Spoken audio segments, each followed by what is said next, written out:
कान्हा, तुमने ही तो कही थी कि मैं तुम्हारा सत्य तुम्हारी मैया को ना बताऊं।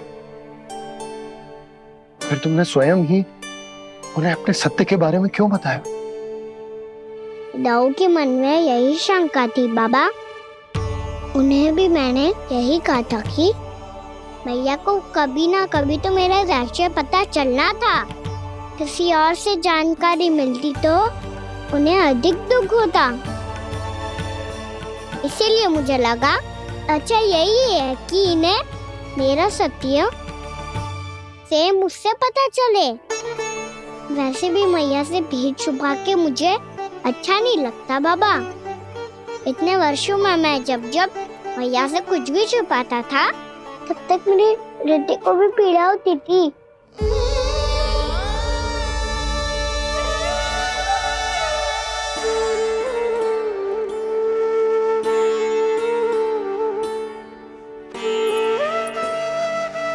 मैं समझ सकता हूँ कान्हा। क्या सोच रहे हो? कछु ना। क्या कछु ना? पता भी है ये सारे बालक कल रात से भूखे हैं। दो। कान्हा चल।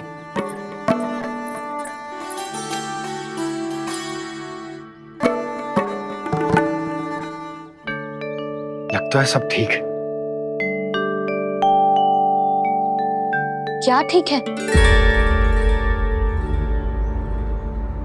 कछु ठीक ना है। बहुत कठिन है, पर मैं प्रयास कर रही हूं कि स्वयं को समझा पाऊं कि मेरा लल्ला मेरे प्रभु श्रीहरि का अवतार है।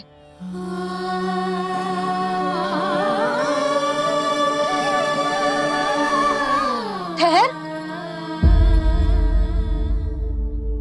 तू कहां जा रहा है बिना बताए?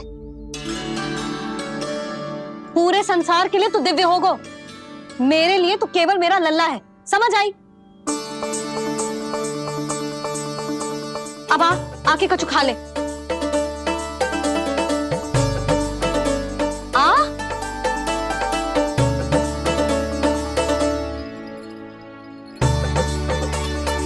ले खा। पहले आप खाओ मैया। तू खा पहले। मैंने कही ना, तू अब भी मेरा लल्ला ही है जो कल रात से भूखा है। इसीलिए अब चुपचाप खा। और जे मत ही सोचियो कि मैया को सत्य का पता चल गया है तो कछु कहेगी ना। तेरी मैया हूं कान्हा, कस के डांटूंगी और आवश्यकता पड़ी ना तो डांटूंगी भी और दंड भी दूंगी। और फिर भी बात ना मानी तो स्मरण है ना ओखल? देख यहां भी है।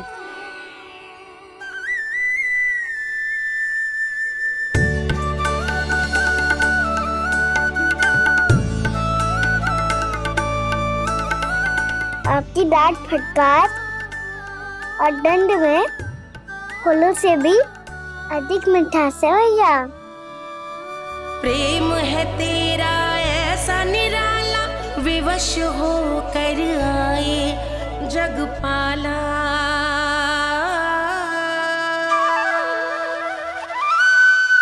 मैया छोटी सी अनुमति चाहिए। फिर से वन जाना है? फिर से कोई लीला करनी है क्या? हाँ वो बस बस, अधिक बहाने बनाने की आवश्यकता ना है। ठीक है चला जा, पर वन के अधिक भीतर ना जाना। समझ आई?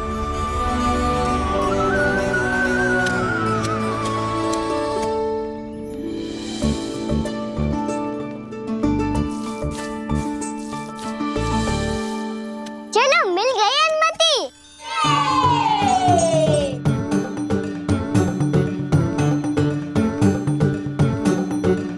राहु आप ना चलोगे हमारे साथ खेलने?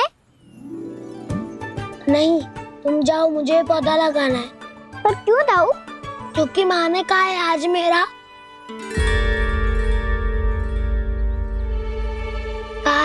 पौधे लगाने से फल मिलते हैं। पर पौधा तो लगो, फल ना है। इतने शीघ्र फल नहीं आते खाना, कम से कम 1 वर्ष प्रतीक्षा करनी पड़ती है। तो 1 वर्ष के बाद इसी पौधे के नीचे बैठ के फल खाएंगे। आज के विशेष दिन को स्मरण रखना सिखाओ। सब स्मरण रखना, बस अपने दाऊ का जन्मदिन ही भूल जाना तुम। वैसे आज के दिन की एक और विशेष बात है। आज माँ को बनाने की आवश्यकता भी ना पड़ी, उसके बिना ही वन जाने की अनुमति मिल गई। जय हुई ना बात। अब चलो।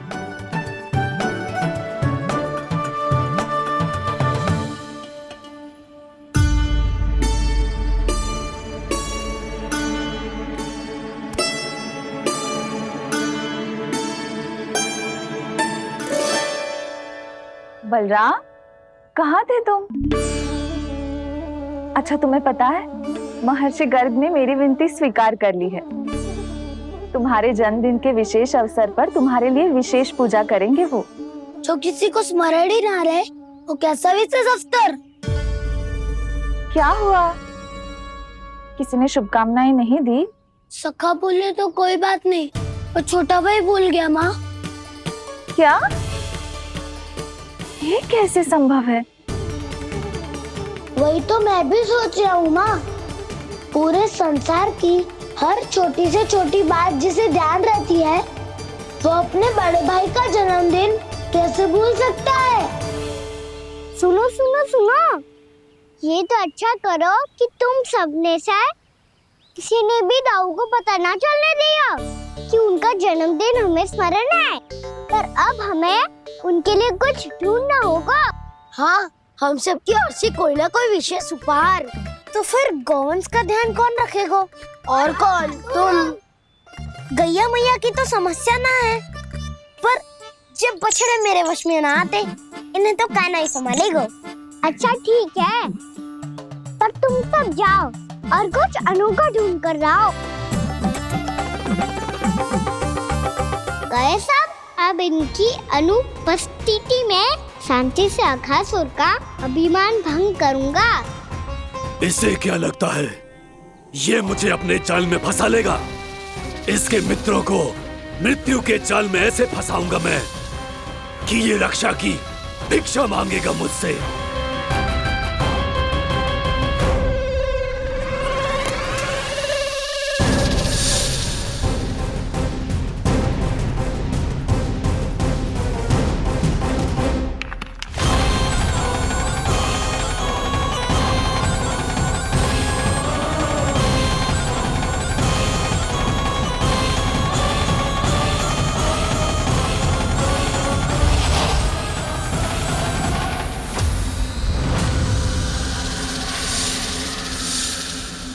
क्या ले चलूं बलराम के लिए जो हो बहुत विशेष?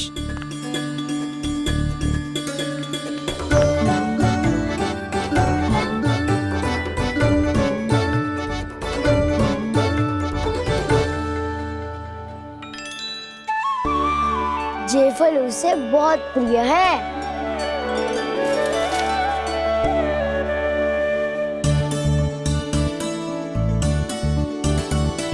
ये पत्थरी के रत्न।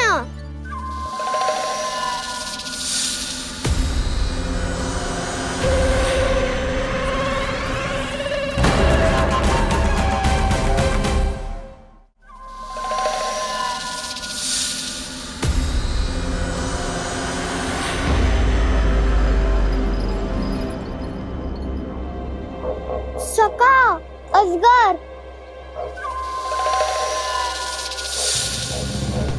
भयभीत मत हो वसंता, ये तो केवल एक कंदरा है। अजगर हो तो ऐसे मुंह खोल के थोड़ी ना बैठे रहते। और नहीं तो क्या, पर एक बात तो है, आज तक ऐसा कछु ना देखो। अद्भुत। चलो भीतर चल के देखते हैं, क्या पता बलराम के लिए कुछ अनोखा, कुछ अद्भुत मिल जाए।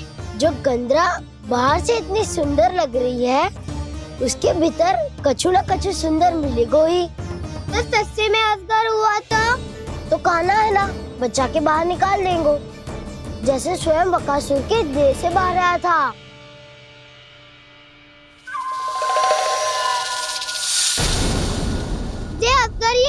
अभी अभी आंखें खोली इसने।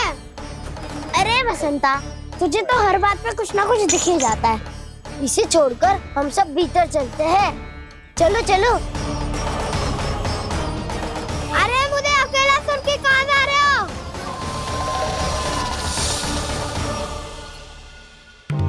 बहुत देर हो गई, मुझे अकेला देखकर भी। अगासुर ने अभी तक आक्रमण नहीं किया।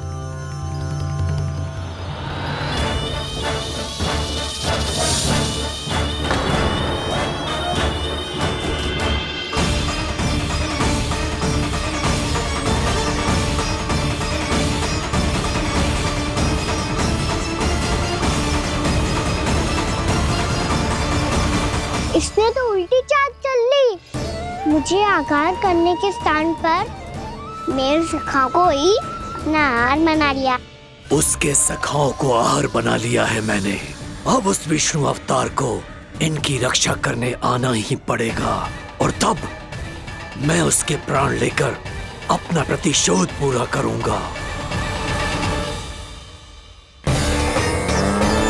गैया मैया, अपना ध्यान रखना। मुझे सखा को मुक्त कराने जाना होगा।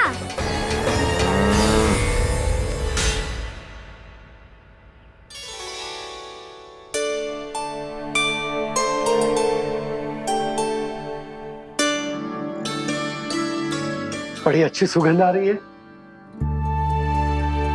किसके लिए पका रही हो? कान्हा और उसके सखाओं के लिए। अभी तक जैसा वापस ना आए हैं, अब मैं ही जाऊंगी, जाके दे आऊंगी। उन्हें भूख लगी आई होगी ना। यशोदा, मैंने तुमसे इतनी बड़ी बात छुपाई, उसके लिए मुझसे क्रोधित हो ना? ना, आपके स्थान पे मैं होती तो मैं भी ऐसा ही करती। और भगवान की इच्छा से बड़ा तो और कछु ना होता है। और अब मुझे जाना होगा। जिस सारे बालकों ने रात से केवल फल खाया हुआ है।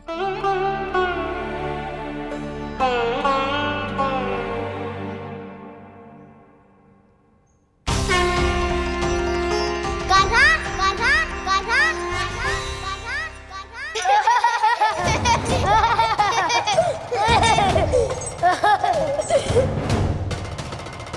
ध्वनि गूंज रही है।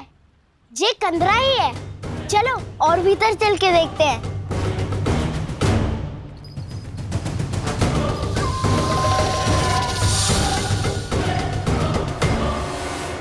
इन बालकों ने मेरा कार्य सरल कर दिया। स्वयं ही कृष्ण को खींचकर मुझ तक ले आए।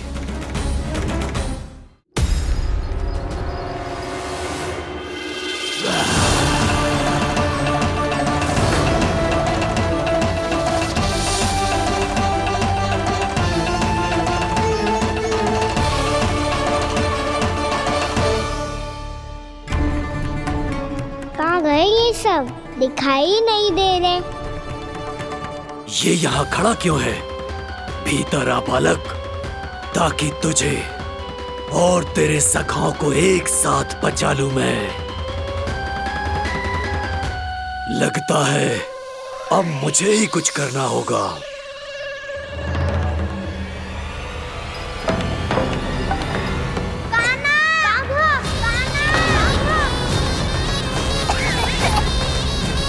बसंता!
ये क्या हो रहा है मुझे?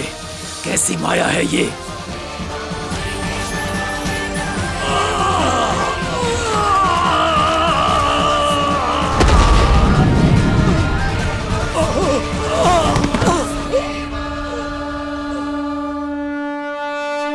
नारायण नारायण।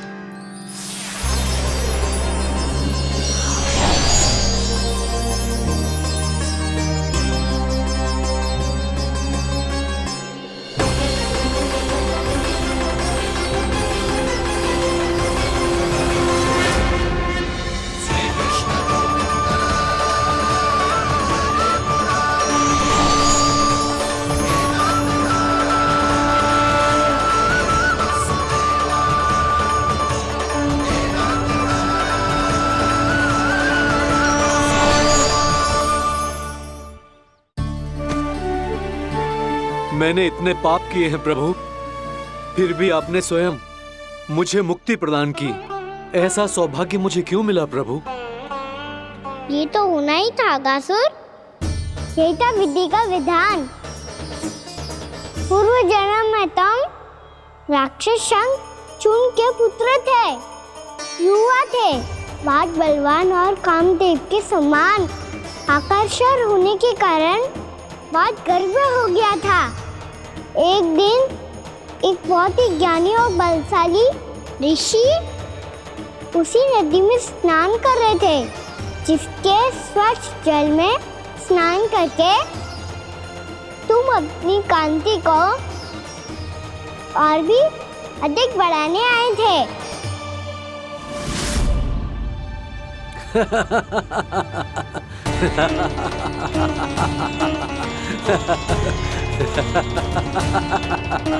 ये क्या देख लिया मैंने? भला कोई इतना वक्र भी हो सकता है? एक रूपवृद्ध, इसी क्षण मेरी दृष्टि से दूर हो जा। किसी भयानक श्राप की भांति कहीं तेरी इस देह की छाया मेरे सुंदर स्वरूप पर न पड़ जाए। भाग जा यहाँ से।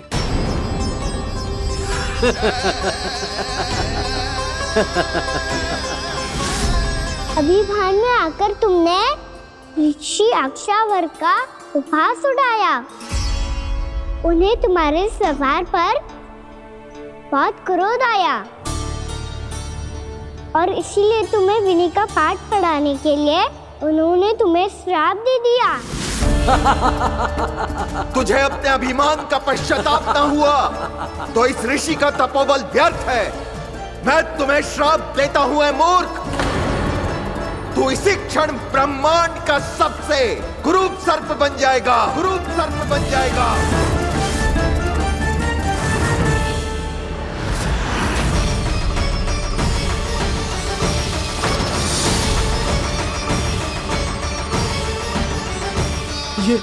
ये क्या हो रहा है मुझे? मेरी त्वचा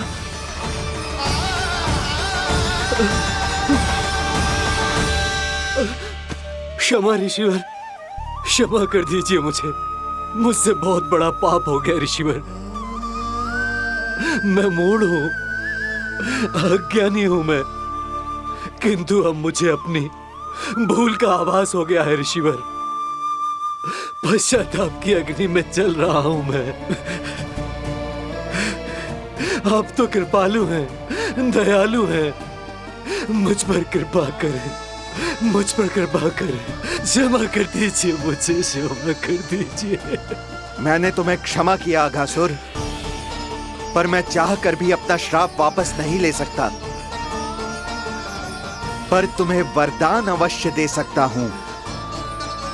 तुम्हें अपने श्राप युक्त जीवन से मुक्ति स्वयं श्री विष्णु के कर कमलों से मिलेगी, विष्णु के कर कमलों से मिलेगी।